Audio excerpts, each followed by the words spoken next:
नमस्कार। घटना चक्र बुक वीडियो के इस शैक्षणिक मंच पर आपका स्वागत है। हमारा उद्देश्य है ज्ञान को सरल, स्पष्ट और सुलभ रूप में आप तक पहुंचाना। आइए आरंभ करते हैं अध्ययन और सफलता की इस यात्रा को। नमस्कार। तो चलिए आज एक सफर पर निकलते हैं और पृथ्वी के कुछ सबसे शानदार और विशाल भूदृश्यों को करीब से देखते हैं। हम महाद्वीपों के विशाल विस्तार से लेकर दुनिया की सबसे ऊंची पर्वत श्रृंखलाओं के रहस्यों को समझने की कोशिश करेंगे। लेकिन इससे पहले कि हम आगे बढ़ें, एक सवाल है। क्या कभी सोचा है कि दुनिया की छत किसे कहा जाता है? इसका जवाब हमें आगे जरूर मिलेगा। तो चलिए इस रोमांचक सफर की शुरुआत करते हैं। अब देखिए, जब भी हम किसी बड़ी चीज को समझना चाहते हैं तो शुरुआत उसके सबसे बड़े हिस्सों से ही करनी पड़ती है ना? और हमारे ग्रह के मामले में ये हिस्से हैं महाद्वीप। जरा इस स्लाइड को देखिए। जो फर्क यहां दिख रहा है वो सच में हैरान करने वाला है। एक तरफ है एशिया, इतना बड़ा कि दुनिया की आधी से ज्यादा आबादी यहीं रहती है, और दूसरी तरफ है ऑस्ट्रेलिया, जो एक महाद्वीप तो है ही, साथ में एक देश भी है। आकार का ये जबरदस्त अंतर हमें याद दिलाता है कि हमारी पृथ्वी में कितनी ज्यादा विविधता है। तो महाद्वीपों की बड़ी तस्वीर से हटकर अब थोड़ा जूम इन करते हैं और पृथ्वी पर मौजूद कुछ सबसे अनोखी और कीर्तिमान स्थापित करने वाली पर्वत श्रृंखलाओं पर नजर डालते हैं। यहाँ हम 3 खास बातों को समझेंगे।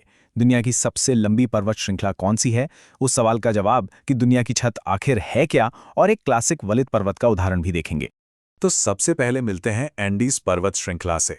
ये सिर्फ लंबी नहीं बल्कि दुनिया की सबसे लंबी पर्वत श्रृंखला है।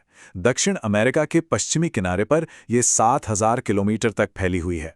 मतलब ये इतनी लंबी है कि एक दो नहीं, पूरे 7 देशों से होकर गुजरती है। और लीजिए आ गया हमारे उस पहले सवाल का जवाब। दुनिया की छत पामीर के पठार को कहा जाता है। जरा सोचिए, ये एक विशाल ऊंचा मैदान है जहां दुनिया की कुछ सबसे बड़ी पर्वत श्रृंखलाएं जैसे हिमालय और तियान शान आकर मिलती हैं। बिल्कुल, इसीलिए तो इसे छत कहते हैं। ये सचमुच में दिग्गजों का मिलन बिंदु है। अब बात करते हैं एक ऐसे नाम की जिसे लगभग हर कोई जानता है, हिमालय। ये सिर्फ एक पर्वत श्रृंखला नहीं बल्कि भूवैज्ञानिक ताकत का एक जीता जागता सबूत है। चलिए अगली स्लाइड में देखते हैं कि आखिर ये बना कैसे। हिमालय को वलित पर्वत या फोल्ड माउंटेन कहते हैं, और इसके बनने का तरीका बड़ा ही नाटकीय है। जरा सोचिए, 2 बहुत बड़ी जमीनी प्लेटें, एक भारतीय और दूसरी यूरेशियाई, एक दूसरे की तरफ बढ़ रही हैं। और ये कोई छोटी मोटी टक्कर नहीं थी। नहीं, ये लाखों सालों तक चलने वाला एक जबरदस्त टकराव था। इस टक्कर ने पृथ्वी की ऊपरी परत को ऐसे मोड़ दिया जैसे हम कागज को मोड़ देते हैं, और इसी मोड़ से बनी ये विशाल चोटियां, जो मजे की बात है, आज भी ऊंची हो रही हैं। अच्छा, तो रिकॉर्ड ब्रेकर्स तो देख लिए, अब क्या? चलिए दुनिया की कुछ और मशहूर पर्वत श्रृंखलाओं का एक फटाफट टूर करते हैं। तो हमारे इस टूर की शुरुआत होती है अमेरिका महाद्वीप से, जहां कुछ वाकई में बहुत शानदार पर्वत श्रेणियां हैं। हाँ, तो अमेरिका की बात हो और रॉकी पर्वत का जिक्र ना हो, ऐसा तो हो ही नहीं सकता।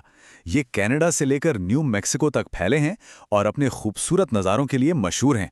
और थोड़ा दक्षिण में चलें तो मैक्सिको की सिएरा माद्रे ओरिएंटल है, जो सिर्फ भौगोलिक रूप से ही नहीं बल्कि अपनी ज़बरदस्त बायोडाइवर्सिटी के लिए भी जानी जाती है।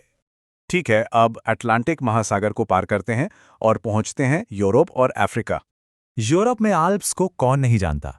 ये सिर्फ पहाड़ नहीं है, ये तो एक कल्चरल हब है जो 8 देशों में फैले हैं और दुनिया भर से विंटर स्पोर्ट्स के शौकीनों को अपनी तरफ खींचते हैं। और फिर भूमध्य सागर के उस पार अफ्रीका में है एटलस पर्वत। ये सहारा रेगिस्तान और समंदर के बीच एक दीवार की तरह खड़े हैं, और इसी वजह से इस पूरे इलाके के मौसम पर इनका गहरा असर पड़ता है। और अब हमारे इस वर्ल्ड टूर का आखिरी पड़ाव हमें एशिया और ऑस्ट्रेलिया के विशाल और विविध भूभागों तक ले जाता है। तो हमारी ये यात्रा अब हमें एशिया और ऑस्ट्रेलिया के अलग अलग नज़ारों तक ले आई है। रूस और जॉर्जिया के बीच जो कॉकेशस पर्वत श्रृंखला है, वो एक तरह से यूरोप और एशिया के बीच की बाउंड्री बनाती है। और फिर अगर हम दुनिया के नक्शे पे एकदम नीचे जाएं, ऑस्ट्रेलिया में, तो वहाँ है ग्रेट डिवाइडिंग रेंज, 3500 किलोमीटर से भी ज्यादा लंबी, सोचिए, और ये पूरे महाद्वीप के पूर्वी हिस्से के मौसम को कंट्रोल करती है। तो इस छोटे से टूर के बाद चलिए एक पल रुकते हैं और सोचते हैं कि ये पहाड़ कितने विशाल और कितने अलग अलग तरह के हैं। तो आज की इस चर्चा से जो मुख्य बातें निकलकर आई हैं वो ये हैं। पहली, एशिया सबसे बड़ा और ऑस्ट्रेलिया सबसे छोटा महाद्वीप है। दूसरी, एंडीज दुनिया की सबसे लंबी पर्वत श्रृंखला है। तीसरी, पामीर के पठार को दुनिया की छत कहते हैं। और आखिरी बात, हिमालय एक क्लासिक फोल्ड माउंटेन यानी वलित पर्वत का सबसे अच्छा उदाहरण है।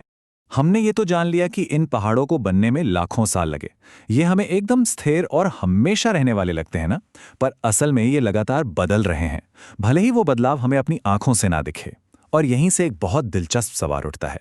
सोचिए, अगर हम 10 लाख साल बाद पृथ्वी को देख पाते तो ये दुनिया, इसका नक्शा कितना अलग होता। ये एक ऐसा ख्याल है जो हमें याद दिलाता है कि हमारी पृथ्वी कितनी डायनामिक, कितनी जीवंत है।